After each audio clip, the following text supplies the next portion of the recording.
What It Takes Radio Company with What It Takes. Yeah, what it takes as a part of interesting ideas and making an impact. You know, it's one of my favorite old baseball stories, and it goes together with a new young colleague who is really great. Let me tell you how I put that together.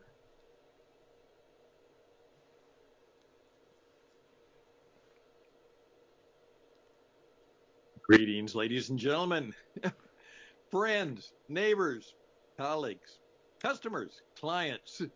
Uh, some of you, all of you, are probably in some of those categories as we have another Monday morning episode of Interesting Ideas. And today, through all of the things that are happening, remember now, we are going to try and do this with our interesting ideas.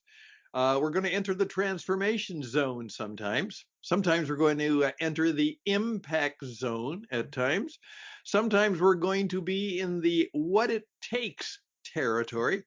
And we're going to try and help you market and sell yourself and your business in these times of, first of all, there's going to be an incredible amount of turbulence. That's right. There's going to be a lot of turbulence going on. And there's probably going to be a little bit more of a transitioning. People are going to have to make some changes. And there are going to be people who are going to actually either experience or have to go through a transformation.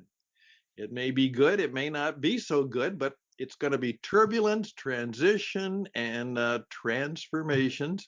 And either way, we got trouble, and we're going to have to learn how to deal with it and how to be brave and bold and strong and still make an impact. Impact drives income. So you want to have some real influence. You want to have some insight. You want to have impact because impact drives income, and income is not just money.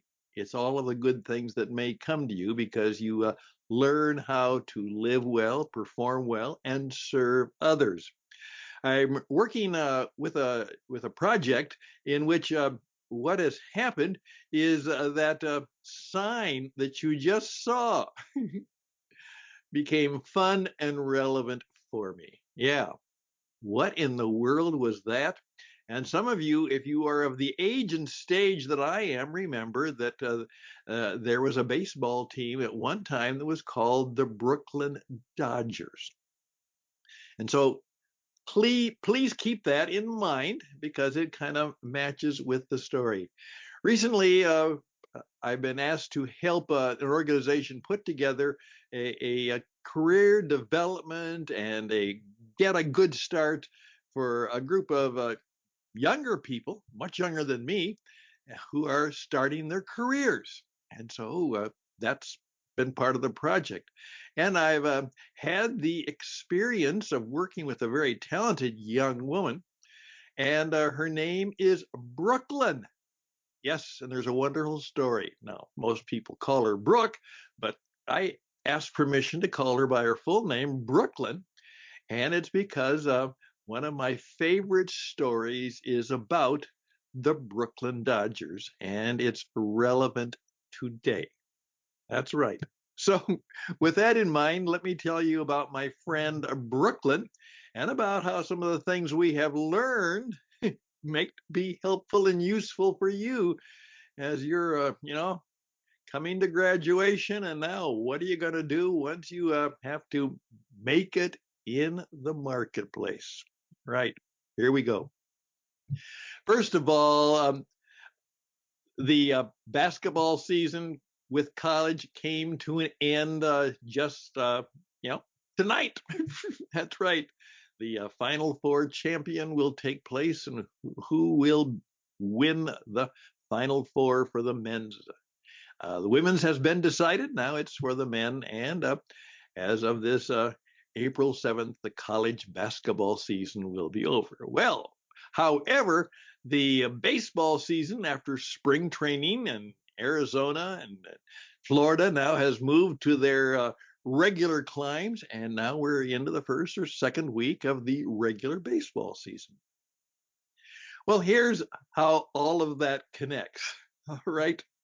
Um, I've always was fascinated by some of the historic baseball stories and baseball cities. I was quite a fan when I was younger. I mean, I really thought that, I could make it for the Chicago Cubs. I really thought I could do that. Well, it didn't work out, but boy, I loved my Cubs. And however, when I was growing up, the one of the top teams was a team that was in Brooklyn, New York.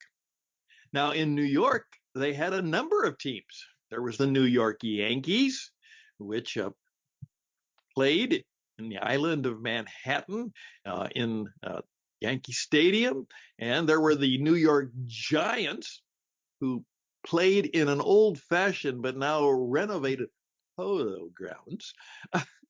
And that was their baseball stadium. However, it was in the part of Manhattan where there had been a lot of polo, so they were kind of the people in the little bit of the snooty Manhattan area.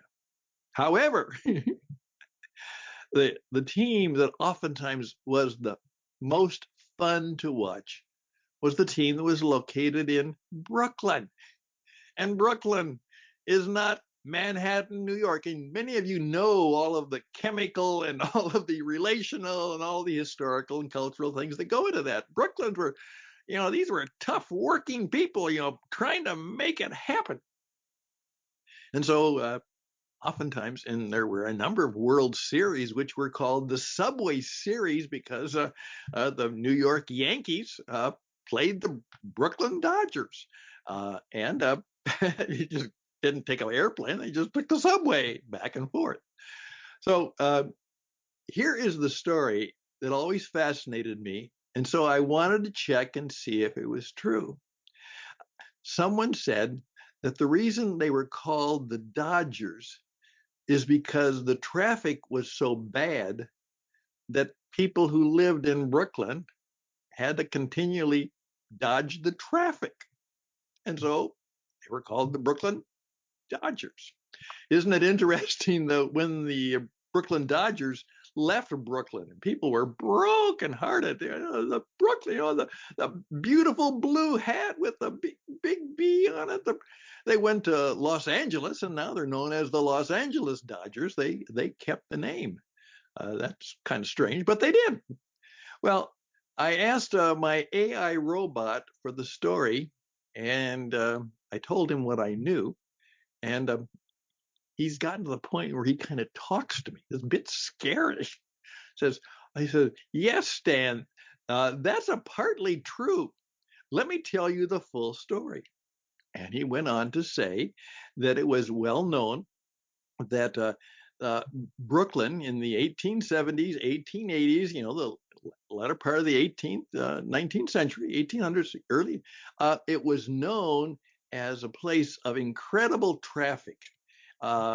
People, street vendors, everybody, and that the trolley cars would go back and forth and up and down, and people had to be really quick because otherwise they're going to get hit by those trolley cars that would just simply zoom all around Brooklyn. And so you had to be a dodger. You had to learn how to dodge the trolley cars.